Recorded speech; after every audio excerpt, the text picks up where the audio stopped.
Hey!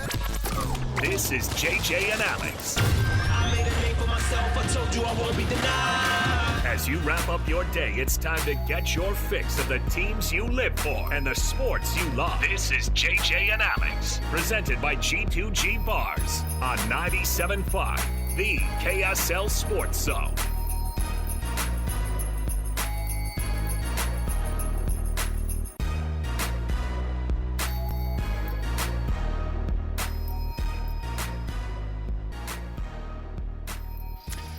Okay, everybody, welcome on in. It's another edition of JJ and Alex right here, 97.5, the KSL Sports Zone. Thanks for being with us on the program. Thanks for hanging out with us on a beautiful, beautiful day here on a Thursday. Oh, my gosh. JJ, NFL football is back tonight. I don't know if you know that. As a TV KSL NBC affiliate employee, I don't know if you're aware. The Cowboys and the Eagles, that's an important game. They're both in the same division. Alex, I don't know when my kids' birthdays are. I know when the NFL season opens. Yes, I'm very aware of that. And you can watch it tonight on KSL and NBC. Look at you. Yeah. Company guy. You're a company guy. It's not hard to be when the NFL's kicking off and the awkwardness of Jerry Jones. I mean, if they get blown out tonight. Yeah, what's going to be the halftime score? It doesn't even matter. There aren't really blowouts in the NFL, really. You know what I mean? Sometimes. Most of the time there is not. But if there is tonight and Dallas gets blown out, or let's say that there's like one team sack, you know what I mean? Right. Against Jalen Hurts. No pressures against Jalen Hurts. Right. Is this in Dallas or is it in? It's in Philly. Oh, sorry, Cowboy fans. This is not going to go well for you. You think the Eagles? Look, if they were playing the Chargers, but listen though.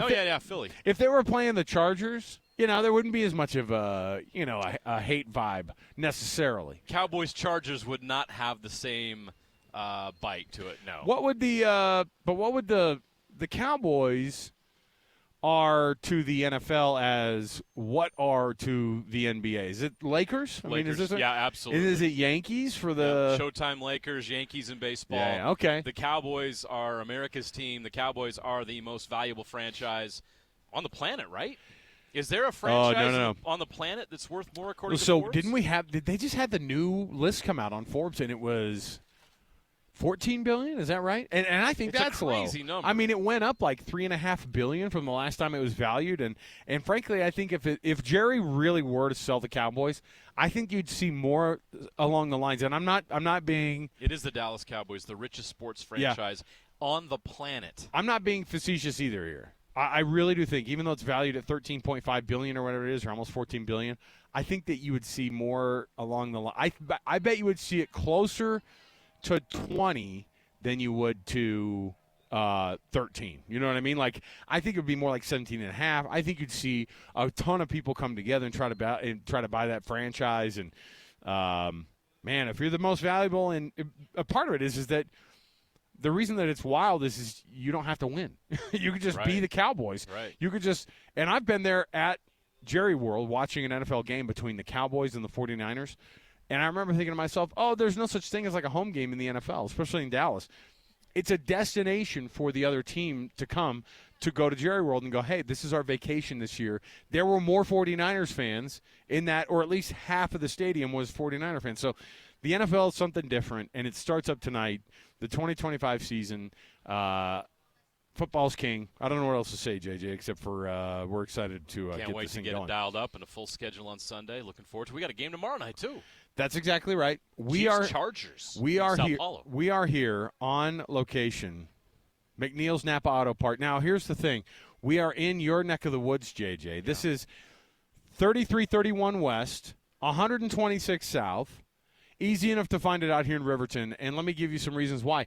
You can just pull straight up here. Now, first of all, the churro truck is here, and Churrology is here. Churrology's here. Delivered some to us. I'm a little pissed at the guy for showing up and throwing churros right at our face. The two guys who are, we don't look like we're dieting necessarily. At least I don't, but trying to mind my P's and Q's here, and it's not good.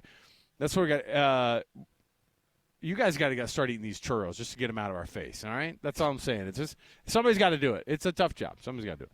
All right, but come on down. They're doing the wiper blade.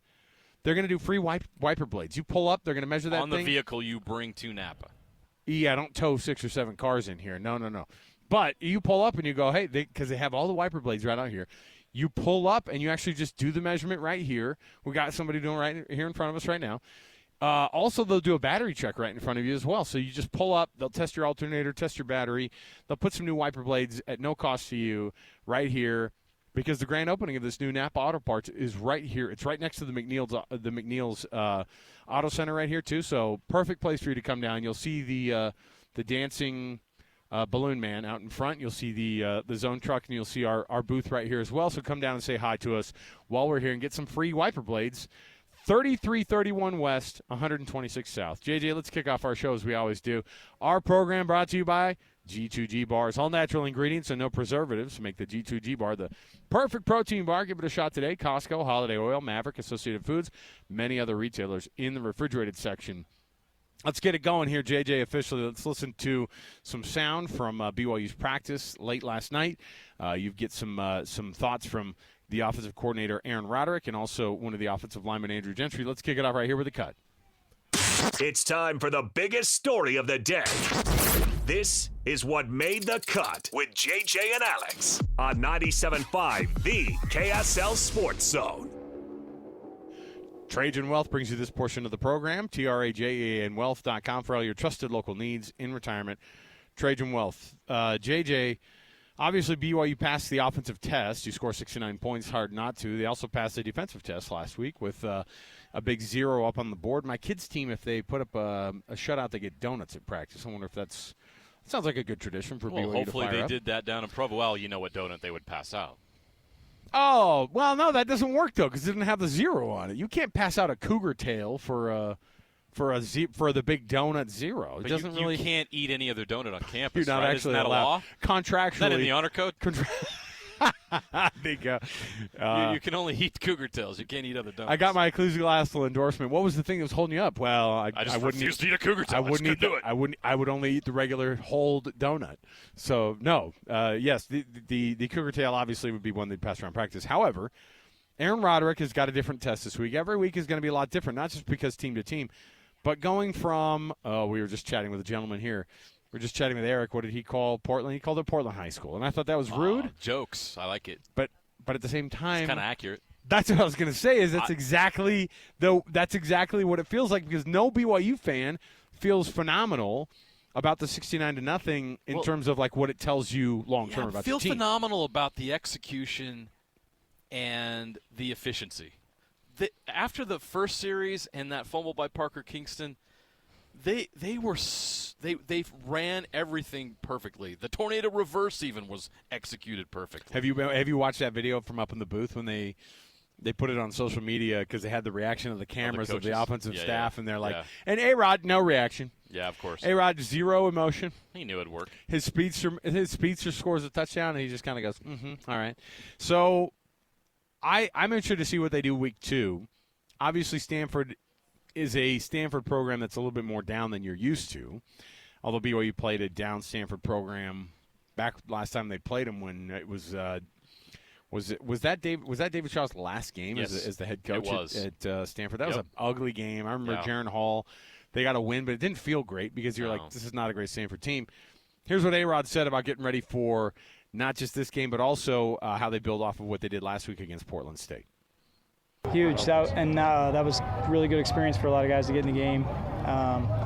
Some guys that haven't played a lot, we got to find out a little bit about them.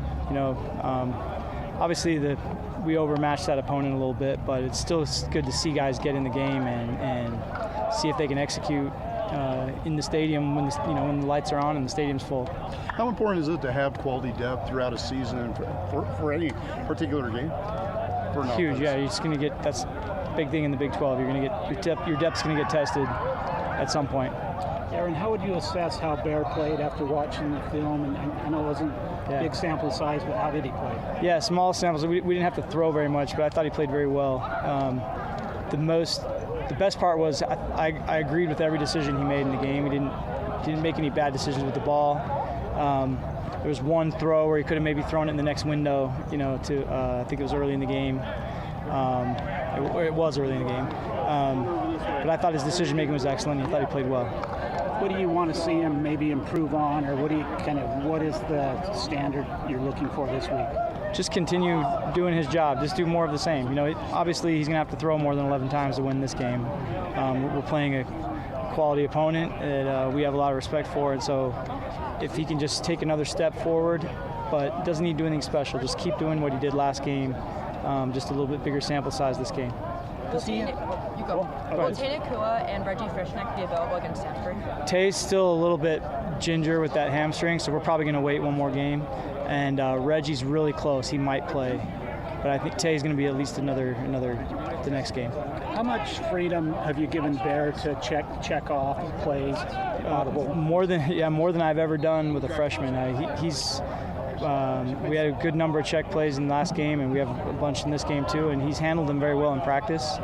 So typically you wouldn't want to overwhelm a freshman with too many of those, but he's handled them so well in practice that we're just treating him like anybody else that's ever played quarterback for us. The crowd noise we heard today, was that just for later, or? It was for the defense. Oh, wow. So Jay's mentioned last year that early in the season they had some miscommunications on defense when our crowd was getting noisy against the other team's offense. And so that was for the defense to practice, and we put the noise at that end, and we came down to this end. I got you. Yeah. But we will practice crowd noise on bye week next week. Yeah. With Jovesa Damuni emerging kind of as RB3, what did he show? And when you recruited him, did you guys see that in him? He's a speed guy. Yeah. I don't know if you noticed, but he jumps off the screen with just how quick he is, and he's a very good receiver. And we love him. And you're going to see Preston Rex in this game too. How challenging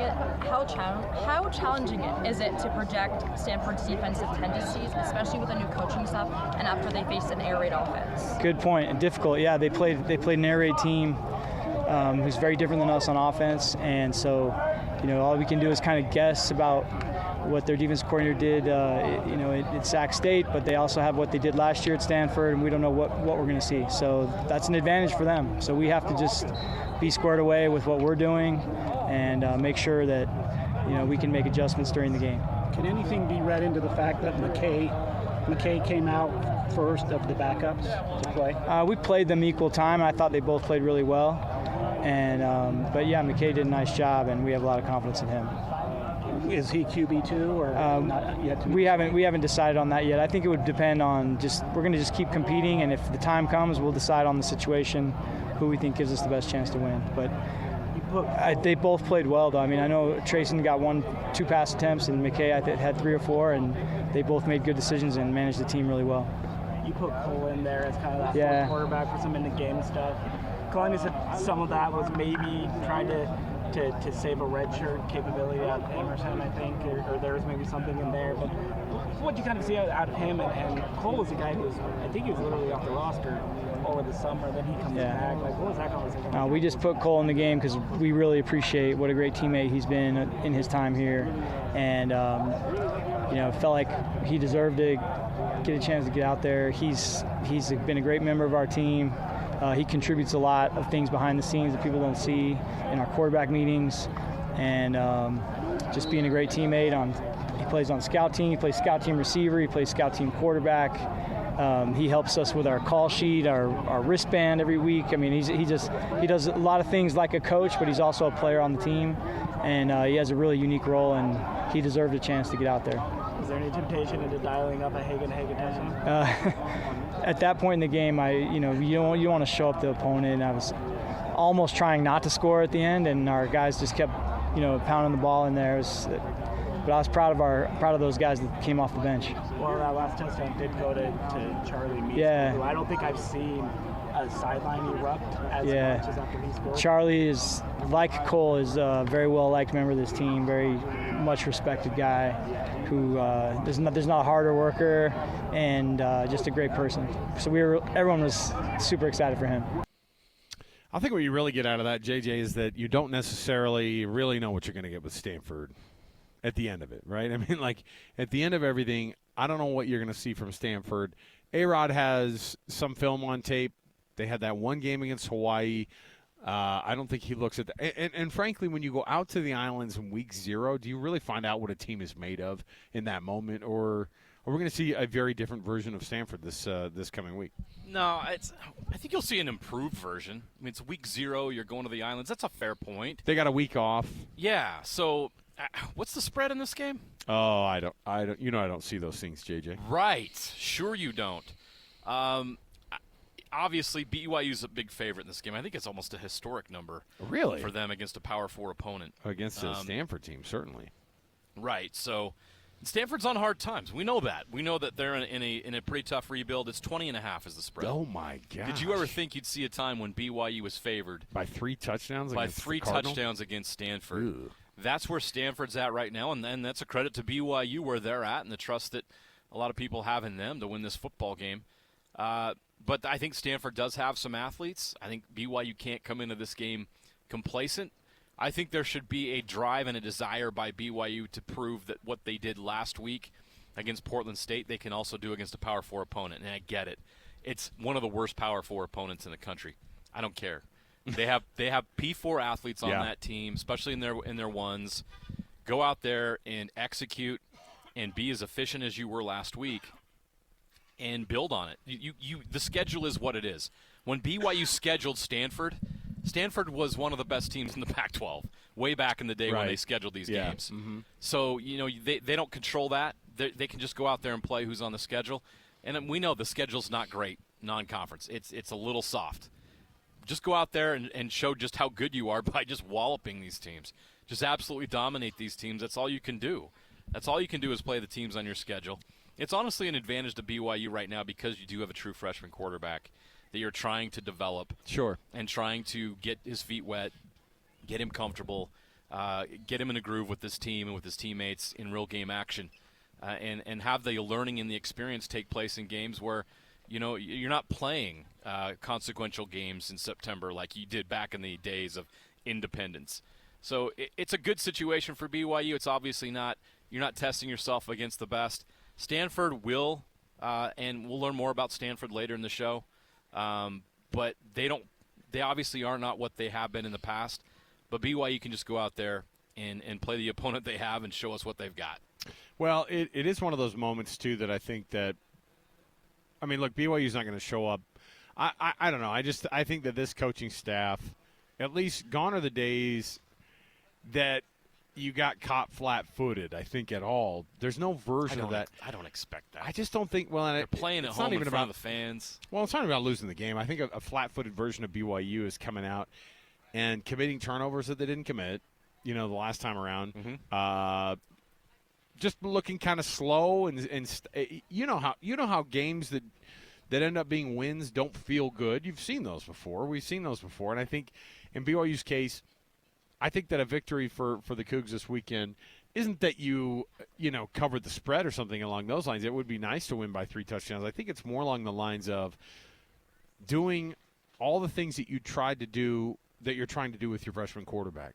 Everything kind of revolves around making sure that guy's comfortable. You think LJ Martin isn't comfortable right now? No, he's going to be comfortable. And that's going to be part of the reason you get to that comfort level, too, is him running the ball a lot. You're going to see LJ running the ball 20 times at least, I think, this week. And that's going to be a huge, huge deal for a freshman quarterback to just go, oh, thank heavens, I can just turn around, hand that ball off. And then everything gets set up because then by the end, you know how A-Rod is. He likes to in the end, when you set up everything with that run, it makes your passing game just so much more efficient, and it makes it more difficult to read. It makes it – they're going to have a lot of stuff that they pull out, and it's not even about the trick plays, although I'm sure you're going to see that as well because A-Rod likes to do that. I think last time we were talking to Connor Pay, remember, he was like, yeah, there's like 15 or 20 plays that we just never even have done. Yeah. And that's on top of the ones that you already see. There's always stuff that they're working on. There's some things that they just never actually do. So I think the most you want to see out of this weekend is make sure that your quarterback is still at that comfort level that he was last week. He didn't look like a freshman. He looked like a guy who's in that backfield taking snaps. He looked like a god-dang centaur. What was it? That's exactly what it was. Yeah. So anyway. We won't read the quote. No. And that's why when he we want to keep our jobs. No, for sure. I think that they said it right. So there you go. I think that went over live on KSL News Radio, by the way. Sweet, on the broadcast. I'm sure there was a lot of people that enjoyed that. Some scrambling going on. Hitting the buttons. All right. You can't say Centaur in KSL News Radio. We'll take a listen now to Andrew Gentry, who's one of the offensive linemen for BYU. Here's what he had to say after practice yesterday. Speaking from an offensive perspective and an offensive line perspective, we was a physical game. We moved the ball well, obviously ran the ball well. And, I think the better we can run the ball, the more pressure it takes off the offense as a whole, right, when you have that. So I think just continuing the run game, continuing the physicality, but then also the execution. I feel like we executed at a high level. Always things to clean up, but I felt like we knew what we were doing. We were on the right guys most of the time. And when you're doing that, it's going to be hard to lose games. So I think, again, just physical play and execution will be big going into this week. You've been in college football for so long, and a lot of us covered you in your recruiting days and everything. That I forget, that was your first home game, I think, at LES. Fans. Did it live up to everything you thought it was? More, maybe a little less? Yeah, it was great. I mean, I've played in some cool venues, right? You go from, obviously, the Big House, played a lot of games there, to Beaver Stadium, to the Rose Bowl, to the National Championship, right? So I've been in some cool venues, and LES was up there at the top. It was sweet. I mean, the fans were awesome. Just the traditions that they have. That fourth quarter show was crazy. I'd never seen anything like that before. They told me to expect a lot, and it was sweet. But no, the fans were great. I mean, Cougar Nation's been awesome from the start. But being out there in a game environment was huge. I mean, then you look too, and it's the fourth quarter, and we're up big already, and everybody's still in the stands. I mean, I think it just speaks to how loyal fans we have, and that was awesome to see. You guys did so much in week one offensively. I mean, you were able to rotate a lot of guys, all of that. Is the message this week being able to replicate now against a step up in opponents going from FCS to FBS, an ACC opponent, all of that kind of stuff? Yeah, I mean, I think, the way that we want to look at it is every week it's a nameless, faceless opponent, right? You go in and you prepare for every game like it's the national championship, and you're playing, Ohio State's #1 this week, right? So you're playing Ohio State, right? It doesn't matter whoever we're playing, right? But you prepare for that like it's the national championship, like you're going to win every game, because you can't just go week to week and say, okay, well, this team isn't as good, and, we can take this off or that, right? And so I think the preparation is the same, right? You mentioned we're replicating that, but then trying to get better as well, right? Looking at things that we can clean up. But every week, right, that's the goal, is cleaning up the mistakes from last week, getting better, and every week just continuing to grind in that process, right? Coach Woods always talks about the process over the prize, right? That we're a process-driven team, and so we're going to focus on the process of getting better rather than the win every week and who we're playing.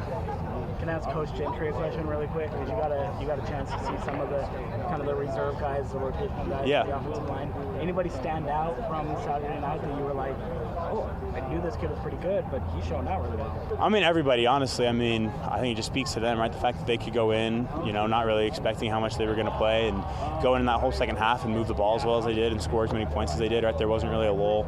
So, I mean, I would give a shout-out to any guy that went in on the offensive line. Special shout-out to Sio Siwa, Atufi now. He played great. I mean, seeing him out there, true freshman. He didn't play high school football in games his last 2 years. So to see a true freshman go out there, I remember my first game as a true freshman and playing at the Big House, right, and the nerves that you have. It was just the second half similar to what he did, but it's a nerve-wracking experience, and he went out, and I thought he did well and just played hard. And so special shout-out to him, but really all the guys on the O-line did really well, and I'm really happy with those guys, and they've done well. All right, there you go. Andrew Gentry, offensive lineman for BYU. That's a group that I think a lot of people are hoping to see a lot out of. Obviously, you start to wonder, okay, you didn't see a lot of pressure last week. What kind of pressure are you going to see this week? They do have some pass rushers at Stanford. It's just going to get more and more difficult. And when they get to Big 12 play, is that O-line going to be able to protect that freshman quarterback? It's a huge part of what's going to make that success, because what will this kid do when he's under pressure? Yeah, we haven't seen it yet. What's it going to look like? So I'm looking forward to it. Coming up in just a little bit, we're going to be chatting with Bryan DeArdo, who covers the NFL on CBS Sports. Big game tonight. Cannot wait to talk about the awkwardness of because now apparently it came out that the Eagles were making a big push to get Micah Parsons. Now here's the thing. I would at least say I was making a push too. Now, I don't think they would necessarily go for it, and the Cowboys didn't go for it, but it just makes it all part of the fun narrative of tonight. Yes. In that first Thursday night matchup on the NFL on NBC. Looking forward to it. We'll take a quick break here. We'll come back. 97.5 KSL Sports Zone. Let's go! Complete game coverage of the Cougars is right here on the KSL Sports Zone. The Cougars get set for a home showdown with Stanford this Saturday. Your home for the best coverage of Cougar football is right here on 97.5, the KSL Sports Zone. You're locked on to JJ and Alex, presented by G2G Bars on 97.5, the KSL Sports Zone. Welcome back. Hey, another round of churros thanks to Churology. Our guy just hooked us up. He needs to stop it. Come down here. Come get some. He needs to stop because now, hey, if you guys wanted to set the record for calorie intake on their new flavors too. Oh, you're toast. You guys are in trouble now. All right. Come down, have a churro. Frankly, if you're walking by our table, we'll throw you some of ours. Each just keeps refilling it. But here's the other thing. You can come down, check it out yourself. Churology's here in the parking lot. We are at 3331 West and 126 South at the brand-new Napa location. You can come down. They'll do windshield wiper blades for you at no cost. Come up and say, hey, I need new ones, and they will fit them to you. And that's part of their grand opening down here at the new Napa Auto Parts here, right next to the McNeil's Auto Care in Riverton. Joining us on the program right now, awesome night because the NFL kicks off finally. I mean, we've been talking about it for so long, and the drama that surrounds this game on top of it is just awesome. Bryan DeArdo, he's joined us before. He covers the NFL for CBS Sports. Bryan, this is Christmas, man. Welcome to the program. Yeah, great to be on with you guys. First of all, I love the Top Gun intro. Secondly, I have actually consumed a churro during a marathon. I will never turn down a churro, ever. Yeah. Well, you need the calories. You got to get through. Sometimes people do the glucose. It's an honorable thing. Well, they do those glucose cubes and all that stuff. Yeah, and no. That's not natural. You got to get the churro's a natural situation. How to get those carbs going during a race. So we salute you. Hey, the Micah Parsons storyline with the Cowboys. Obviously, it's crazy But now we're hearing that the Eagles apparently made a push, and obviously it's not a fun deal to make a trade with the team inside of your division. But the Eagles made that push. Tonight, Eagles-Cowboys. It doesn't get much more high drama than this. What should Dallas Cowboy fans expect out of this defense that is Micah Parsonless? They should watch that Netflix doc instead of the game tonight. It's not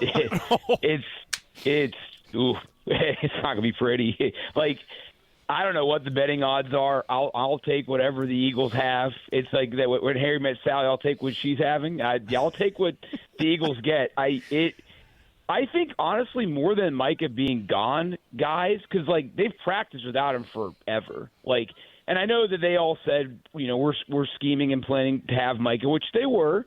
They haven't practiced with him for a while. So I think, like, defensively, while this is unfortunate, obviously they lose Micah, that's going to hurt them. I think, honestly, more than that, for this game at least, it's the mental exhaustion.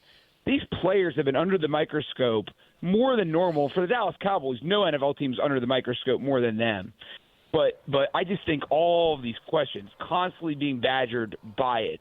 I think adrenaline, they'll be in this game maybe for the first quarter, maybe a little bit in the second quarter. But as this game progresses, I just think that mental exhaustion is going to kick in. Not having Micah Parsons is going to kick in. And then most importantly, the Philadelphia Eagles just being a better football team is going to kick in, and I think that they're going to coast. And by the fourth quarter, most people – that stadium might look like the North Carolina Stadium on Monday night by the time we get to the fourth quarter.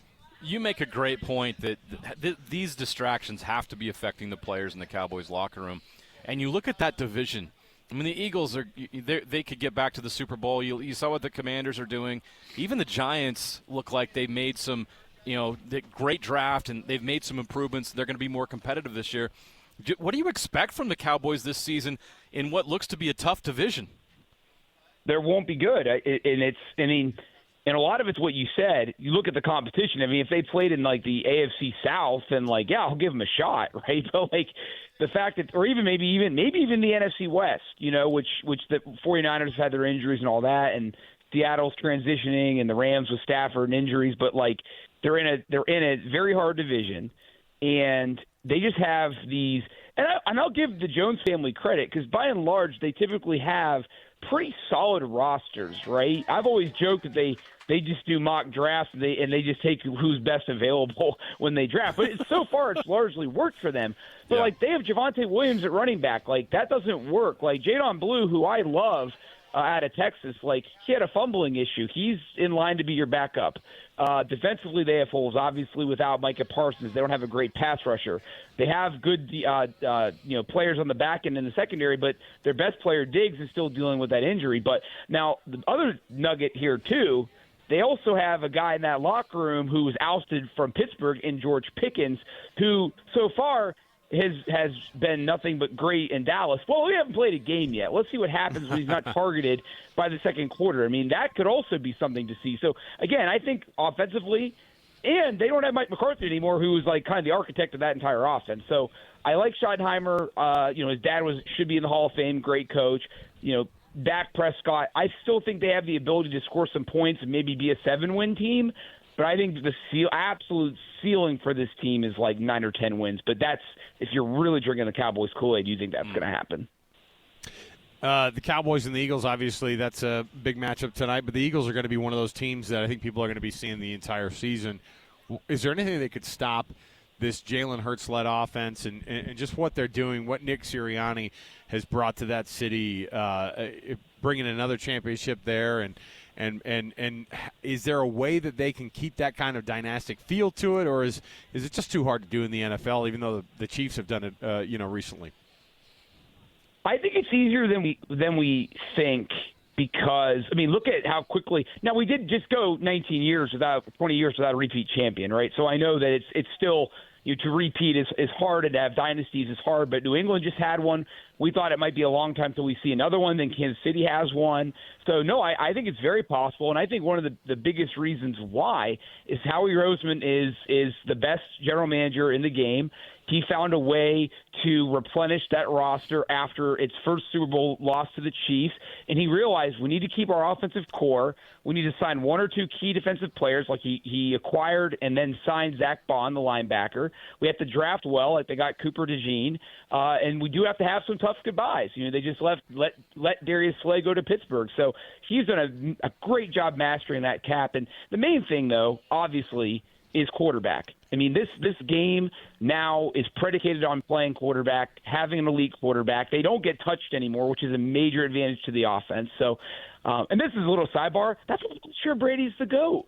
Because, watching that Cowboys doc, I'm watching Steve Young just take a bath in mud for an entire game, and Troy Aikman basically staring at his kneecap for 3 quarters. Like, it's just a different game now. But that favors offenses, and that's why, I think the Eagles could absolutely go on a dynastic run if their key players are healthy.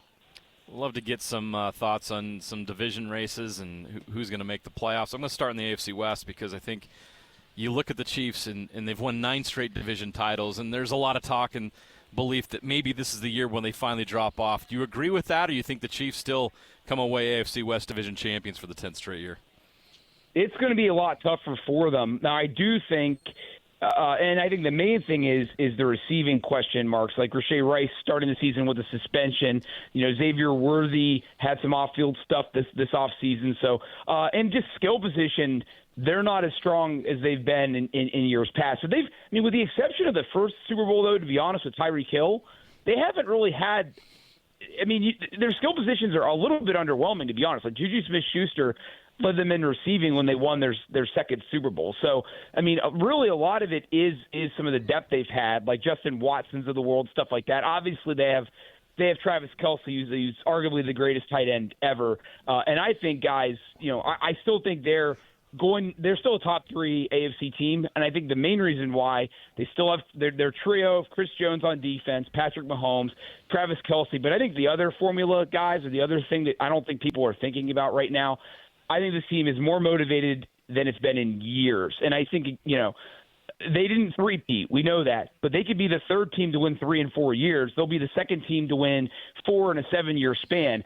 That's significant. And I think Travis Kelce, as we all think this will be his last season, he's highly motivated to go out on a high note, on a better note than last year when he kind of went MIA in the Super Bowl. And Patrick Mahomes, like Joe Montana just left him out of his top 3 quarterbacks in the league the other day. So I think he's motivated to show at age 30 that he can still sling it. So, no, to me, it's them, it's Buffalo, it's Baltimore. Those are the top 3 teams in the AFC. Maybe Cincinnati's fourth, or their defense could show me something. But, no, I think Kansas City still wins that division, and they're still the team to beat in the AFC until someone knocks them off.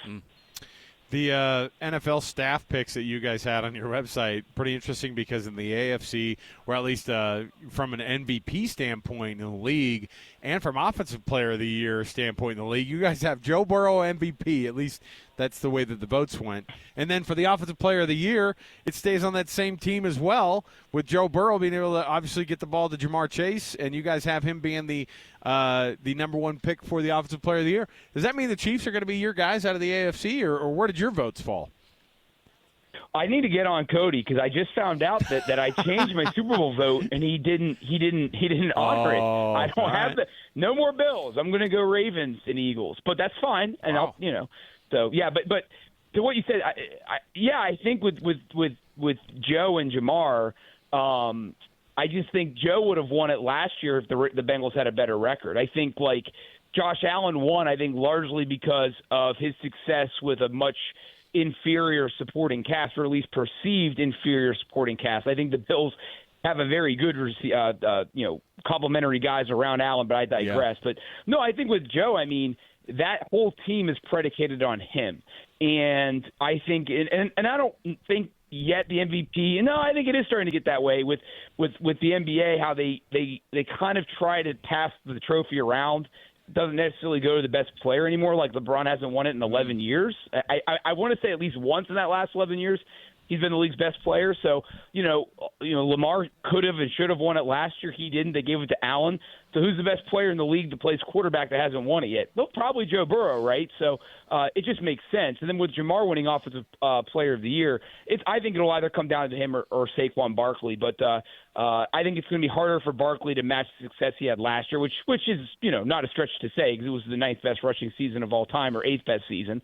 And then also just the amount of volume that Joe throws to Jamar and the fact that T. Higgins and Mike Gesicki and Chase Brown are going to help further things open up for him. I think both those guys should be the favorites to win both of those awards. You could make an argument that the NFC North is the toughest division top to bottom, considering that the Bears could see some improvement this year. You will see how Ben Johnson and Caleb Williams work out, but how do you handicap that division? It's going to be a really fascinating race. Yeah, it is. And it's funny because I think the Vikings are the best team in that division if they have a quarterback. And I don't know if they do. No one knows if they do. I mean, McCarthy, we'll have to see. I mean, I watched him beat my alma mater, Ohio State, back in 22. They had our plays, which is fine. But he still ran around. He actually looked like John Harbaugh out there. He's slithery. He's evasive. But we don't know, and that's an issue. I mean, their defense is very good. It helps that they play indoors, which is going to help the passer. But I like their receiving core. But I think Green Bay wins that division.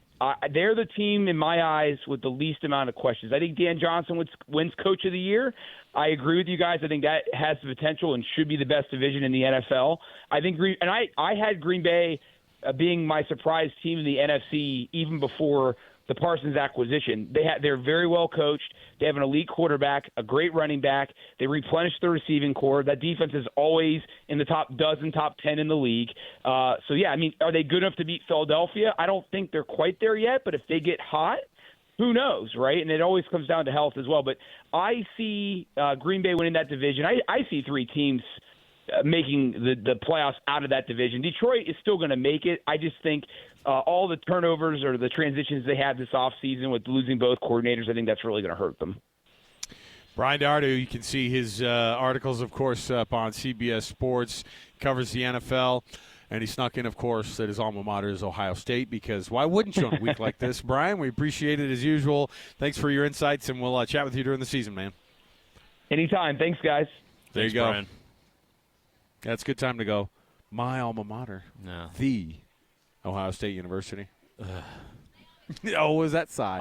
I have to say the Ohio State University on the KSL 5 News at 6 and 10 because that's Mike Hedrick's school. Oh, that's right. I forgot we have a Buckeye on the desk. So my heavens, it's a very sensitive topic in the. It's very, very important. Does he ever correct you in the? Yes. Does he ever correct you in the? Oh, immediately. Really? Oh yeah. It's the Ohio State University. Just in case people were not for sure. It's a running as joke to what's on the going 10 on. 6 whenever Ohio State. Let's take up. another break here. We'll come back. We're going to chat with Pete and Eric. Of course, we're here on location at the brand new Napa Auto Parts. McNeil's right next to it as well. And these guys are doing an awesome job. And they just had the ribbon cutting. I snuck into the picture. You'll see me in the back. I just stole a couple of looks in the back. But we'll chat with these guys when we come back around the corner. Stay here, 97.5 KSL Sports Zone. Listen, everybody. Real-life hypotheticals to get your brain churning. As JJ and Alex ask, would you rather?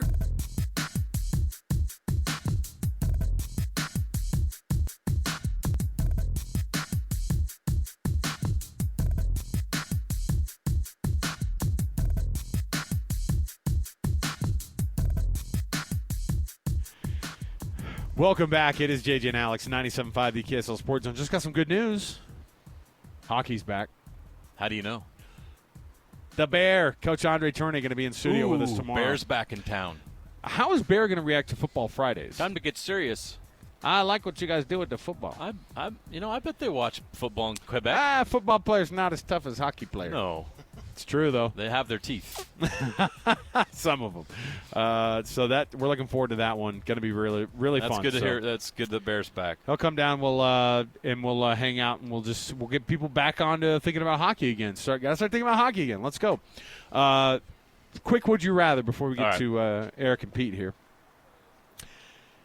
Thursday night football tonight. Okay, great. Thursday night football, NBC, NFL and NBC. It's back. All right. On KSL, by the way. On KSL 5 television tonight. Right. Let's go. So would you rather have a Thursday night football? Now, this is you not covering it. Take off your sports guy hat. Just That's hard a fan, to do. as a football fan. Yeah, just football fan. All right. Thursday night football on the NFL, which happens all season long. Yes. Friday night lights, high school, classic. Maybe a nice 6A battle between like a Lone Peak and a Corner Canyon type it's game. Kind of an apples and oranges. Would you rather? But okay, hold on. I'm not done yet. I'm gonna choose the Big NFL. Big 12 after dark on Saturday night. The NFL's king. Hold on. We know that. Sunday night football on NBC. Oh. Or a Monday night football game. Like the one that you're like, I have to have that. Typically, like in terms of like where it this lands is the season opener tonight. Yeah, typically the NFL games on Thursday are hot trash because the teams have a short week and they're not prepared. Right. And they usually don't get the best games on Thursday. So they're trying to get better at that. Bengals-Browns action on Prime. You're like, I'll pass. But you usually watch it anyway. I get you. So, no, Sunday Night Football on NBC, Sunday nights, is usually really, really – I mean, this week it's Bills-Ravens. You're not watching that? I mean, 20 million people are going to be watching that game. Do you remember when you were a kid, though, and, like, you'd come home from school? NFL is king. Remember you come home from school and you're like, back at school, I hate it. I'm talking about, like, at the beginning of the week. Sure. And then you get home in that night, and you're like, Monday Night Football just saved my entire night. You know what I mean? Yeah. Sit down. I think a Monday Night Football game, to me. But then you're watching Jags-Titans, and you're like, this is not what I signed up for. Stop it. I don't care. I'm like, it's a Monday night. It's football. It's bonus. Right. So there we go. We'll take a break. We'll come back. We got more to go on the program. When we return, we're coming around the corner, hour number 2. Stay here, 97.5, the KSL Sports Zone. Nobody gets you ready for Utah football more than the KSL Sports Zone. Ready? It's the home opener for the Utes as they battle Cal Poly in Rice-Eccles Stadium. Your home for the best coverage of Utah football is right here on 97.5 the KSL Sports Zone. You're locked on to JJ and Alex, presented by G2G Bars on 97.5 the KSL Sports Zone. Welcome back, everybody. It's another edition of JJ and Alex, 97.5 the KSL Sports Zone. Thanks for being with us on the show today. We are out here live in Riverton, brand new Napa Auto Parts location. Guess what I got, JJ? 2 things. I'm wearing the new Napa hat. Our whole crew is. They're kind of a throwback. Everybody's got the new hat they got to wear. Trucker hat going on. Oh, I yeah. like it. Oh, yeah. No, I'm blue cool. band over the yellow. And then what do I have here? New wiper blade for my car, brother. If you're listening, you can get yours, too. Man. Come down here, and they'll put a new set of wiper blades on your car. I like to look at it like I had some sort of a hookup, but everybody's got the hookup today. It's free wiper blades here at the Napa location. Brand new, grand opening, 3331 West and 126 South here in Riverton. Come down, check it out in the next 3 days. They're going to be doing these. We'd love for you to come by and say hi. In the meantime, let's jump into the program here. Our show brought to you by G2G Bars. Awesome protein bar. Give it a shot today. And then let's kick things off right now as we do every hour. It's The Cut, top of the program. It's time for the biggest story of the day. This is what made the cut with JJ and Alex on 97.5, the KSL Sports Zone. Doug Smith brings you this portion of the cut this hour. Of course, an incredible selection of Kia, Subaru, Chevy, Jeep, Dodge, or Ram, and now Mitsubishi in the Doug Smith brand of dealerships. Nobody knows cars like Doug. Nobody knows the Stanford Cardinal like Troy Clardy, who is the Stanford Cardinal play-by-play voice. Troy, thanks for being on the program here with us. You bet. And, hey, how long is that deal with the free wiper blades going till? Hey, listen, I need some for my car. You come down. Troy, hey, you're coming out here on Saturday, right? You could come up. They're going to be open Saturday. Bring that car out. You know what? You could just – I know you're probably flying in, but guess what? You could probably come up here, tell them the car, and they'll hook you up. It'd be worth the commute. Tell them you know Jeremiah, and you'll be hooked up absolutely. So, Troy, this yeah. I don't know if you've ever called a game in Provo. Is this the first time to Lavelle Edwards Stadium? This will be my second time. My first time was actually the last time that Stanford and BYU met in Provo. You got to go back to 2003 for that game. Oh, yeah. And it was the first start for a freshman quarterback in John Beck for BYU, but also Trent Edwards got the start in his freshman year, his first career start for Stanford. And he threw for a grand total of 25 yards that night. But he also ran in the game-winning touchdown, and Stanford won 18-14. And Edwards wasn't even the leading passer for Stanford that night because Luke Powell, a wide receiver, went 1 for 1 for 31 yards. So Stanford won that game despite passing for only 56 yards. It helped that BYU rush for a grand total of -5 that day. But Stanford hoping for similar results and hopefully better outcomes in the passing game this time around when the Cardinal head to Provo. Man, throwback. There's some memories back then. We remember, you remember Kirk Chambers, Troy? Oh yeah. Okay, yeah. He's a head coach of Provo High School here in Utah now. He played in that game. It's crazy. Wow. Yeah, it's just the Stanford ties, and I mean, we could go all day. What day. that means is I was a student in the stands for that game too. Last time that happened. That just means we're all old, right? Yeah. Right. So. Yeah. That's the larger the reality. We can move on from that. Sure. Troy, what does this look like with this Stanford team right now? We were trying to get a little bit of a picture of it with, this one-year deal they're going to have with Frank Reich coming in. I think a lot of people obviously believe in what, Andrew Luck can do as a guy who's a GM of that program. And, you think about what Stanford does in terms of commitment to athletics, but it just feels like such a weird time for college football and for Stanford because it feels like they're on different pages sometimes. Well, and look, it was a weird time to have to make a coaching change, right? Yeah. You don't necessarily want to have to make that kind of decision that Andrew Luck eventually had to make in late March, right? When the coaching cycle and the coaching carousel has long since stopped. So, Luck broke out his phone, made the phone call to Frank Reich, who, of course, was Luck's head coach with the Indianapolis Colts. And Reich was he was chilling at a Costco in Greensboro, North Carolina, of all places, going out to get some strawberries when he got the phone call. Wow. So, he took a couple of days or so, thought about it, and came to the farm. And look, Stanford is very much in a transition period in many different ways, especially, look, everybody's in a transition period when it comes to college sports, right?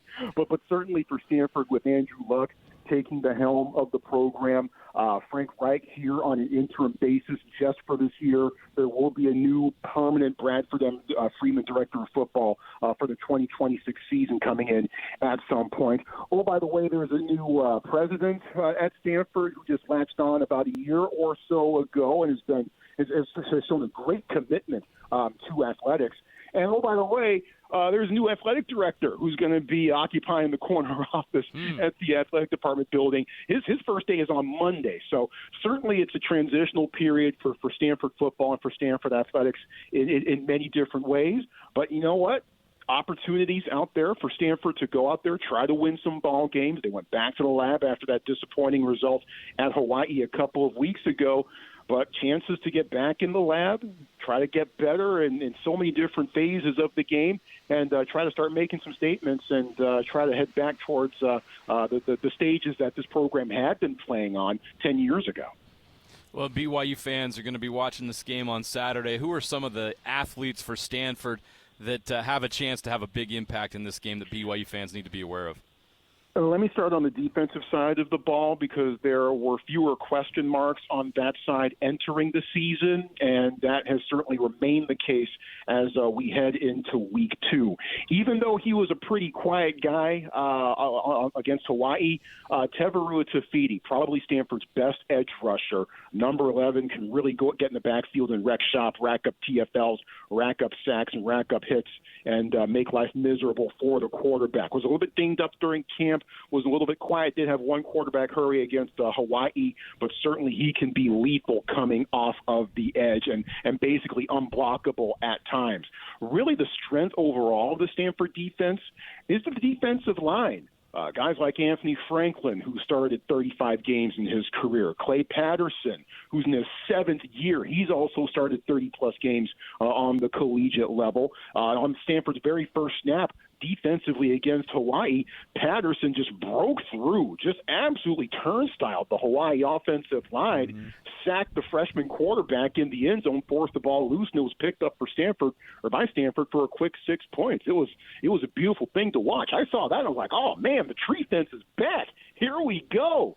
But also outside of that, Zach Bucky, Zach Rao, Braden Marceau Olaenka, and Omar Staples, too. So defensive line, deep, experienced, and physical. Tevaru Tafiti can get after the quarterback, and a secondary that got quite a bit healthier during the bye week and into this week. Colin Wright, Stanford's best cornerback, did not play in Hawaii as he was dinged up during camp. He's available and good to go. Scotty Edwards, safety from Holiday, Utah, Olympus High School, right down the road, right in the area where you guys are, did not play against Hawaii, but he is back and good to go. Fellow safeties, Jay Green and Mitch Lieber, also there as well. So really the names to know are mostly on the defensive side of the ball. Offensively, it's still a work in progress. Running game looked great against Hawaii, although maybe you'd like to see some more explosive runs instead of the plodding pickups that they were able to get against the Rainbow Warriors. Passing game right now is a complete unknown. It went virtually nowhere. I mean, 30 passes for 109 yards, and you throw in there a 36-yard completion. That's not going to cut it. So that's the really big question mark for Stanford coming into this week.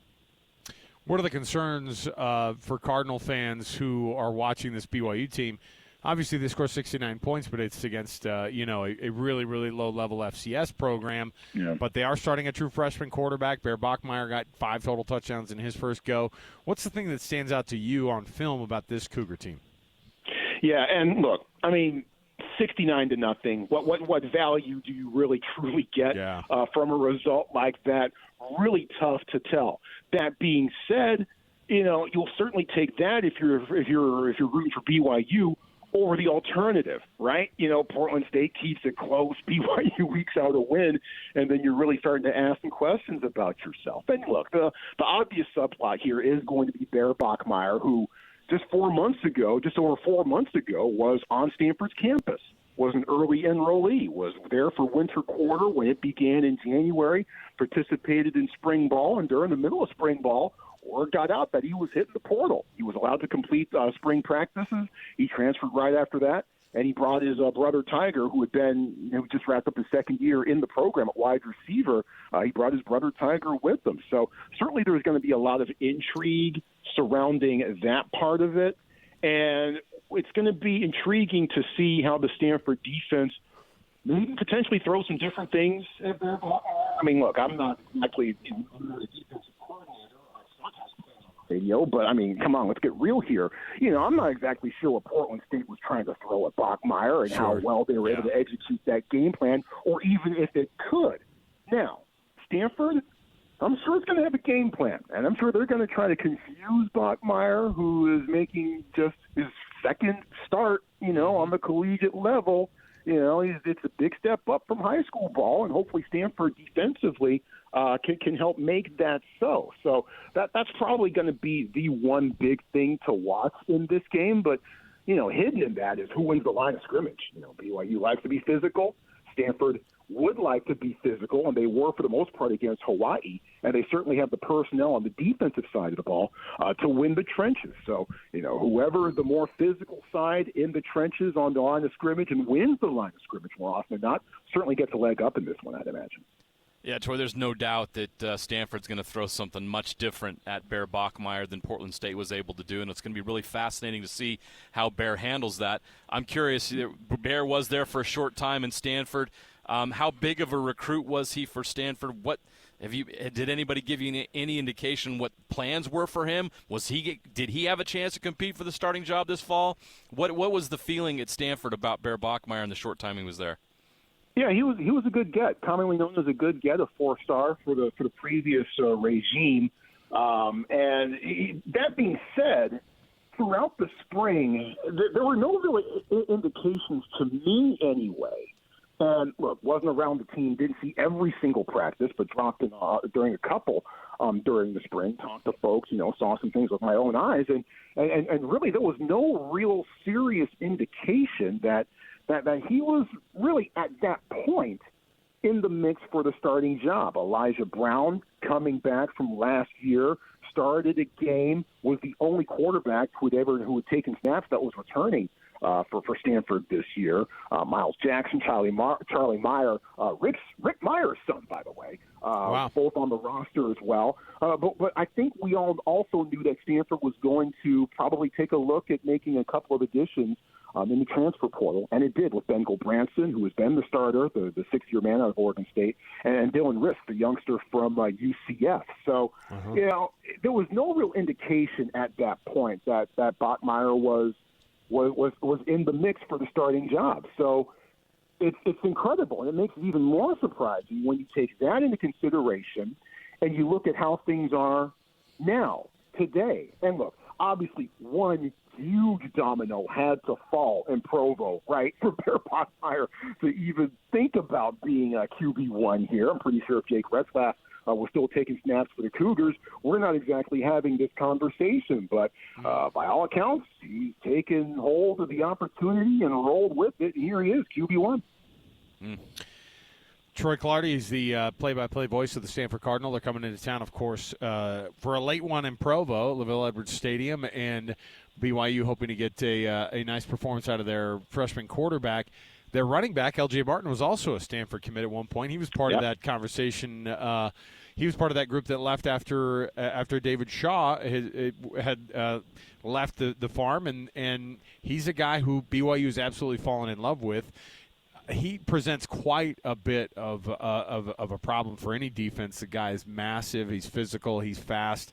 He doesn't have that top-end speed. I don't necessarily think that guys like Tyler Algier have had in the program before, or Jamal Williams, but he still is a big back and somebody who I think that BYU is going to lean on for a lot of carries this weekend. Yeah, and look, as mentioned, BYU probably in all likelihood, if they had their own choice, would probably like to pound the rock as much as it possibly can. Physical running game as much as it possibly can. Sione Mua, I'm sure, also helps out, or more rather, I believe, also helps out in that respect for BYU as well. And it's funny you bring up LJ and the fact that he changed course after Stanford changed course with David Shaw leaving after the 2022 season. Oh, by the way, that was the last time Stanford and BYU met on the football field. That's right, so right. It's amazing and incredible to think about how many things have changed at Stanford since that final Saturday in November of 2022. And certainly LJ, he can make decisions, and it seems to be working out for him for the most part. A bit dinged up for him last year, had a great freshman year, but looking to bounce back, and he's off to a good start so far this year. So that'll be intriguing to watch that chess match between the BYU running game, how physical it can be, and how many hats the Stanford defenders can put on people. Troy, for the last decade and a half, Stanford and BYU have been engaged in a lot of recruiting battles. We brought up a few here already. You go all the way back to Taysom Hill and Jim Harbaugh back in those days. Just so many players from Utah end up playing at Stanford. Curious what the situation is currently with Stanford's recruiting.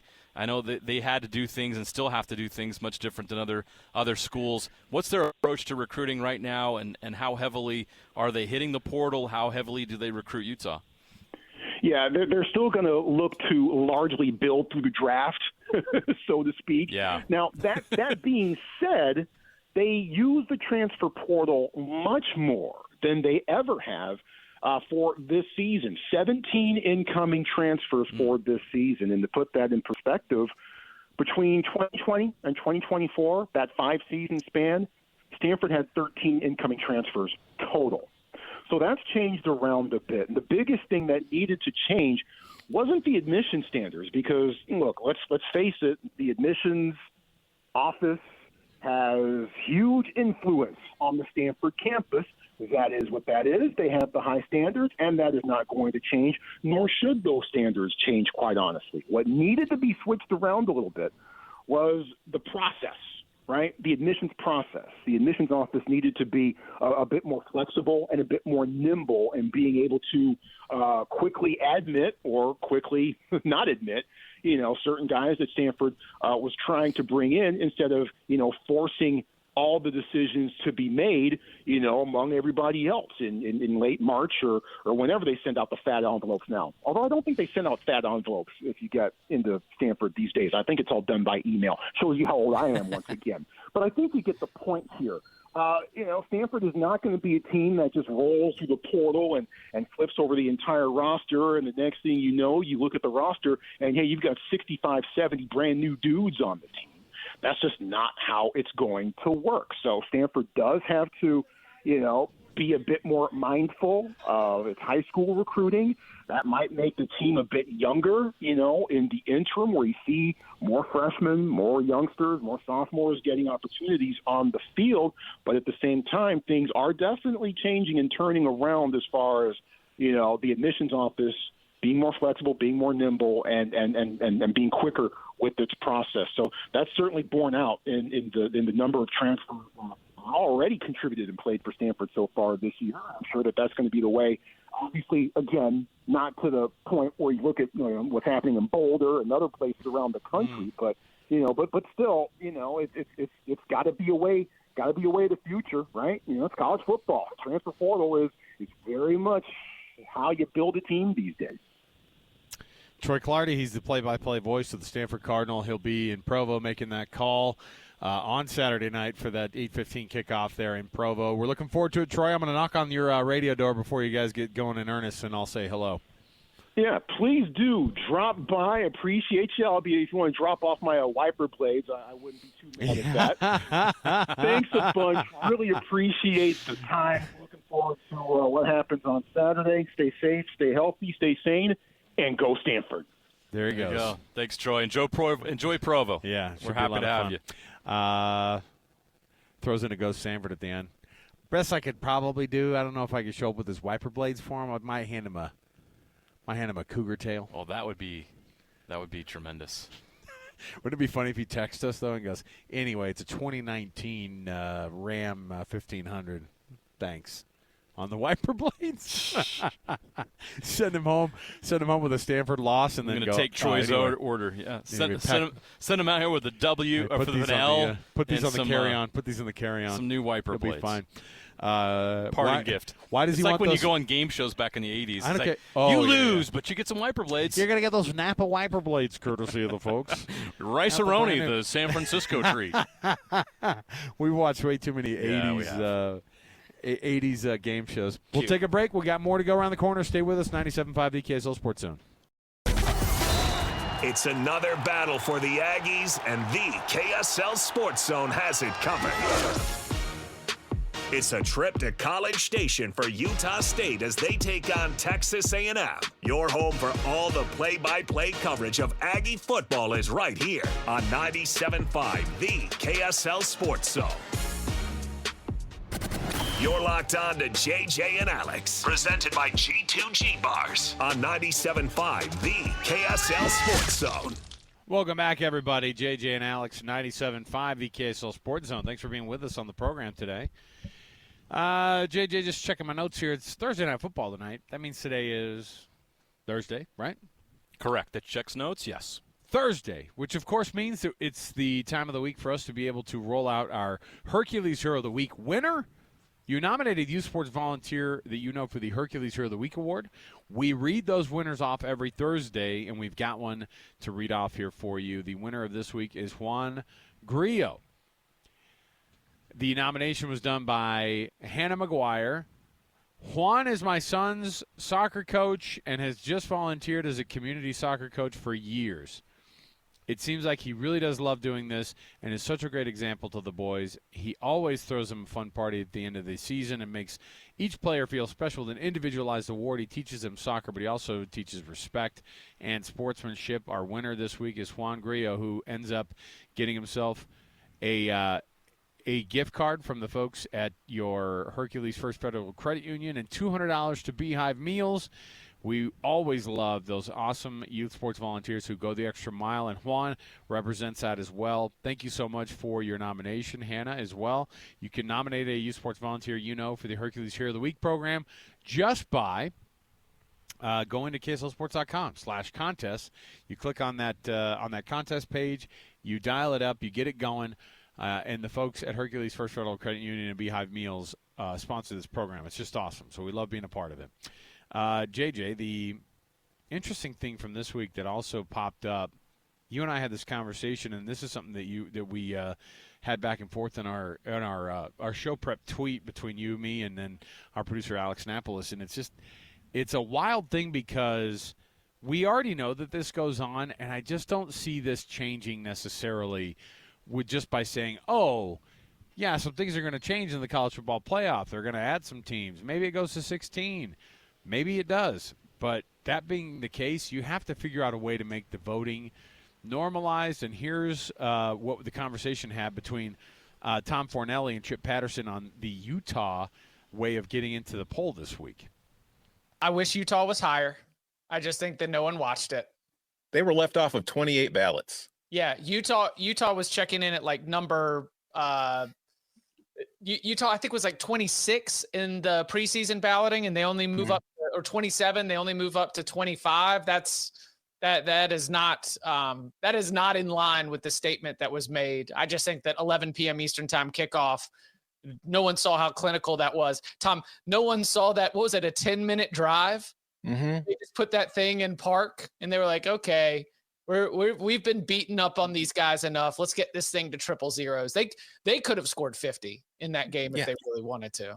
And I'm really happy you brought it up, because this is like a poster case of like West Coast bias and then like Big 12 bias. You know what I mean? In that Utah could appear as high as number 7 on a ballot in Sam McEwen's. They also received votes for 11th, 12th, 13th, 14th. Like they were getting top 15 ballots. Yeah. But then you don't even show up on 28 ballots.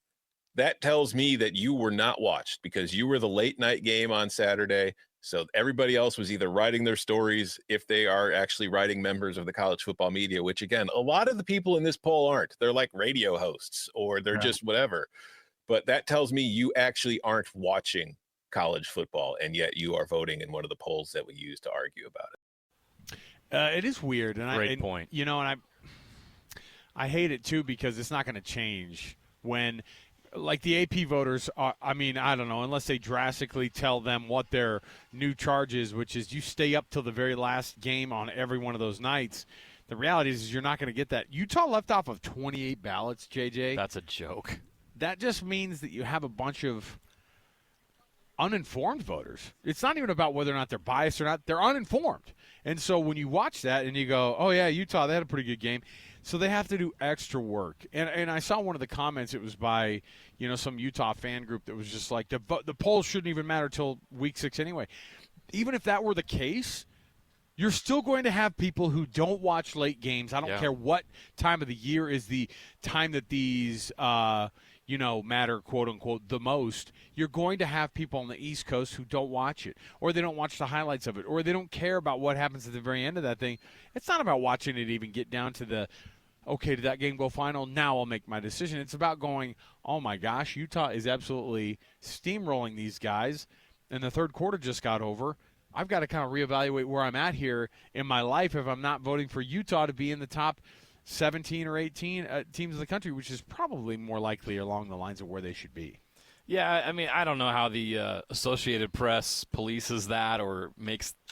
How do you fix that? They do not, and right? You can't. When you have so many representatives, but then your poll loses credibility. Yeah, no, for sure. And that's what I worry about is we do use the AP top 25 as kind of, before the college football playoff first polls come out. We kind of use that as a gauge of where people stand nationally, and it does drive conversation, but that drives exposure, it drives publicity. And, it's interesting because the TV partners love having the 8 o'clock games. Like Fox and ESPN love having a team like Utah, right. BYU, and USC that they can put on the air at 8 and 9 p.m. Mountain Time or Pacific Time. That way you're watching for 12 hours all day. But then it's such a disadvantage because you are not being seen on the East Coast primarily. And if that's the consequences of you playing late games, they don't have a choice. They're going to have to play when the TV partners tell them when to play. But, it's got to be frustrating for these schools on the West Coast to be ignored and to see that what they're doing and what they're achieving on the field isn't being recognized properly. It's a problem for the AP Top 25 poll. I don't know how they're going to police it. I don't know how they figured it out. But anybody that knows college football, like they said, the ball knowers, that watched Utah on Saturday night, and they were the second most receiving votes that week, belonged in the top 25. And I believe BYU belongs in the top 25 too. They didn't move 1 inch. And I'd be curious to see what the discrepancies were from their votes. Obviously, nobody watched BYU. It was on ESPN Plus. Similar problem, right? Unless you're playing a marquee game earlier in the day. Like, there was 20 million people watching Ohio State and Texas. They got all the exposure. That backfired on Texas and Arch Manning. Yeah. But Ohio State rose up to number 1 because of it. Yeah. Right? So it is a problem for teams on the West Coast, and I don't know what the solution is, but it's a problem for the AP Top 25 because it damages its credibility. Let's take another break here. We'll come back. We have our top 10. I don't want you to miss it, okay? Top 10 edition of the program. We're also going to chat with Eric and Pete, who are right here at the McNeil's Auto Parts, Napa Auto Parts, brand new Napa Auto location, opened up right here in Riverton, 3331 West and 126 South. Easy enough for you to find here. And they're doing free wiper blades. They're doing free battery tests as well. You come up and you say, hey, these wiper blades look like crud. They'll say, okay, model, make, year, boom, got it. And they'll hook you up. We see all the wiper blades on these tables, too. And it's just a great place to come down and check it out. We've got these yellow Napa hats you can also look at, get a brand new battery. They have the bag sale going on at this location only. You fill up a blue Napa bag full of any of the auto parts that you can fill it up with in the store, 20% off. That's like a game show type situation. It is. It feels like you're winning a contest, man. I love it. So come on down, 3331 West and 126 South, McNeil's and Napa Auto Parts right here in Riverton, brand new location. We'll come back. We got more to go. 97.5 the KSL Sports Zone. Let's go! Complete game coverage of the Cougars is right here on the KSL Sports Zone. The Cougars get set for a home showdown with Stanford this Saturday. Your home for the best coverage of Cougar football is right here on 97.5 the KSL Sports Zone. You're locked on to JJ and Alex, presented by G2G Bars on 97.5 the KSL Sports Zone. Welcome back, everybody. JJ and Alex, 97.5 the KSL Sports Zone. Alex, Kirry, Jeremiah, Jensen. Thanks for being with us today. Hey, thanks for listening. Another thank you throwing your way by us giving you a family 4-pack of tickets to call-in number 12 right now. To what, you might be asking? How about Corn Bellies and Spanish Fork? Call number 12 right now, 801-575-ZONE. That's 801-575-ZONE, 801-575-9663. Gets you a family 4-pack of tickets to the Corn Bellies down there in Spanish Fork. Top 10, JJ. You know how this works? I give you a category, and then you give me – and then our producer, Alex, can also participate. Oh, you know what? He's been showing up for you lately. He's been pulling my weight. Well, what he's been doing is you guys have been getting to a respectable level, or like a semi-embarrassing level. He puts you over the top. Maybe he adds one more to where it's not as – it's respectable. Teamwork makes the dream work. It is good. So here's the category. Since it is the NFL's first game of the season this year, we're going to get you a top 10 of the NFL's top 10. Now, a little bit of this is going to be a quiz of it's going to be a recall of some of the – this is kind of a test because we've heard some of these names before. but I'm going to remind you what the NFL Top 100, what the top 10 were. So give me the top 10 of the NFL Top 100 going into the 2025 season. I feel like this is one where you guys can get pretty close to Boy, I perfect. did not pay attention to any of that. When we did it, I swear we did the last 10, didn't we? At some point. We talked about them. But if that's not the case, you can probably off the top of your head remember who some of these are. And if not, our producer Alex can help you. You've got 60 seconds on the clock. On your mark, good, set, go. Patrick Mahomes. Ding. Lamar Jackson. Did you say Lamar Jackson? Yeah. Ding. Joe Burrow. Ding. Justin Jefferson. Ding. Jamar Chase.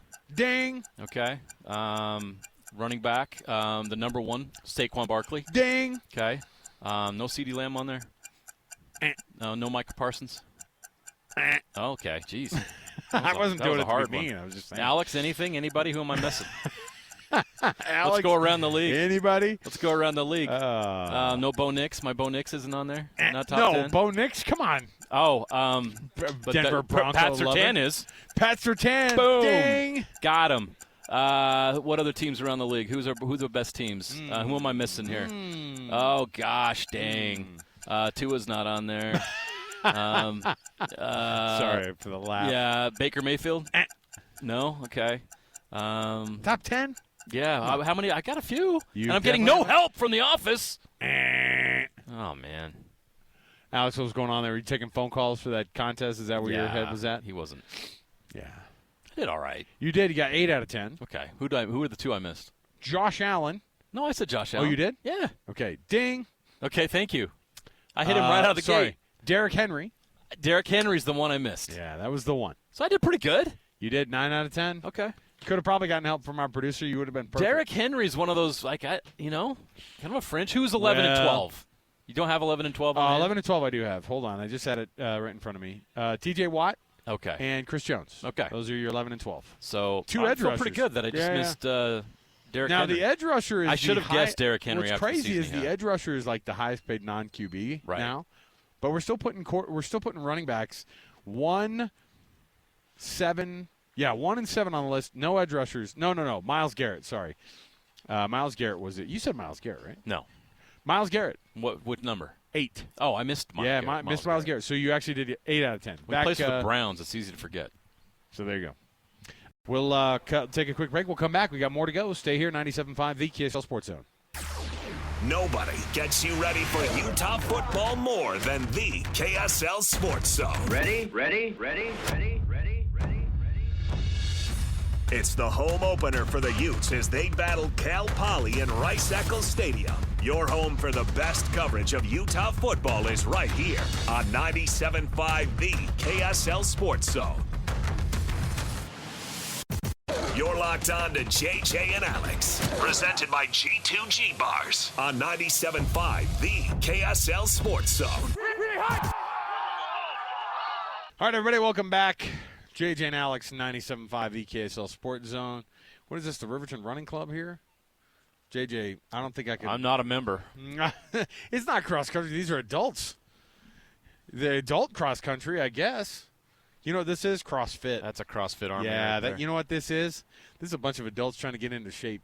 These are not my people. By the looks, they're already in shape. No, I was going to say, I don't know if I can jam with these folks. But those are not beginners. They just ran past the brand new location here at the Napa Auto Parts where we are here in Riverton. Brand new location. They had the ribbon cutting ceremony today, 3331 West and 126 South. Come down and check it out for yourself. And it's awesome because you can come down.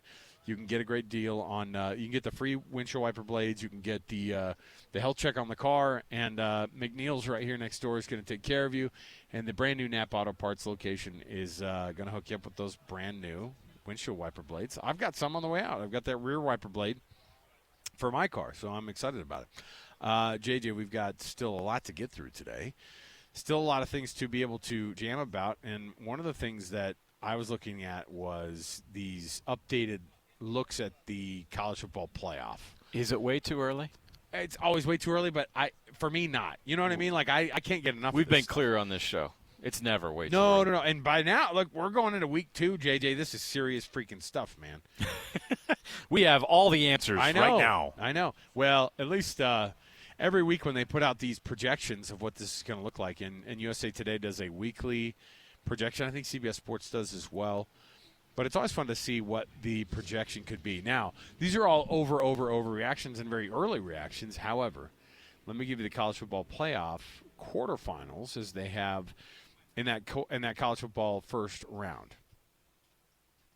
So, Texas at Clemson. Texas takes a little bit of a hit. They end up having to play a poverty first round game going to Clemson, going to Death Valley.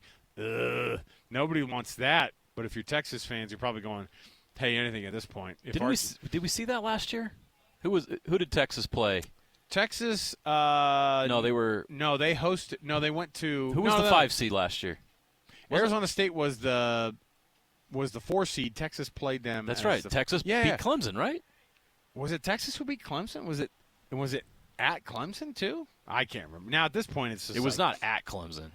No, and it wasn't at Texas either, though. I don't think. Anyway. We'll have to remember that. But honestly, I can't. I'm like, why am I coming up blank on what happened? Regardless, this is 2025, 2026 now, JJ. I'm out. Look, it was the 5-12 game. They did play Texas Clemson? beat Clemson 38-24. I'm not taking crazy No, they beat pills. They beat them. It was in Austin. It was in Austin? Okay. Yeah. All right, so there you go. So Texas at Clemson, a little reverse Uno situation there. They have Illinois going to Oregon. Okay. Little Big Ten on Big Ten action. And then here are the two that are of interest here, of course. Tulane would go to LSU. Ooh, some inter-Bayou action as well. Don't have to travel far, huh? But again, Tulane. Jake Retzlaff and Tulane. I told you. Taking advantage of the fact that, number one, Boise got their butts handed to them. Number two, in front of the country, Jake Retzlaff ran for a 70-yard touchdown that was awesome. And threw for another one, and they beat a bad Northwestern team. So you have a group of 5 team who played a Power 4 team, wink, and beat them by 3 touchdowns down there at Tulane. So they are the Tulane at LSU game that would be in the first round. And then, you ready for this one? Utah at Notre Dame. Now, if you recall, that was also last week's projection. You remember this? Yes. Utah at Notre Dame. That's gutsy putting Notre Dame again still in this conversation. After they lose that first game of the year, if they have a slip-up that was like last – it's one thing to lose to Miami down in Miami first game of the year. Fine. Yeah. If you have a slip-up, and I'm not even saying a Northern Illinois slip-up. I'm saying like a USC, any of the other teams that are decent on their schedule, Notre Dame's going to be right out. But Utah's still considered in that conversation. And then, again, they haven't changed at all what the Pop-Tarts Bowl is going to be. And that they have between BYU – and Georgia Tech, both teams who passed whatever their first test was. Last week, BYU, a 69-point win over Portland State. But then, of course, Georgia Tech showing up on a lot of radars because they went to Boulder and had a couple of mistakes and still ended up being the way better team, I think, after everything was said and done there. So anything that you look at here that they're missing on this week's edition of the projection of what the bowls could look like, or at least the college football playoff bowls. Now they have as their 1, 2, 3, 4, Ohio State, Georgia, Penn State, and Miami. That's your 1, 2, 3, 4. So they swapped Miami for Texas, and they swapped Ohio State at 1 instead of 3. And I think Penn State entered into this one. So anyway, some changes there. And every week, obviously, you're going to have to make some of these guesses. But I don't hate where it's at right now. Especially the thing that's going to make the difference is Notre Dame.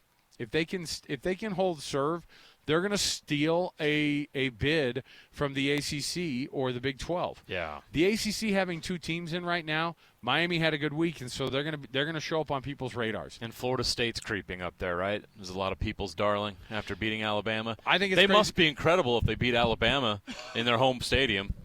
They have to be incredible. Kalen DeBoer, poor guy. I know. I don't know what his future is going to look like, but it's not looking good. Unless things change very, very dramatically, you're not going to see something with that guy in the future. The buyout is going to have to be kicked in. And again, like I said, I don't know what the reality is by the end of the year, but this projection is kind of interesting because a Big 12 school, it's still only one represented in all this.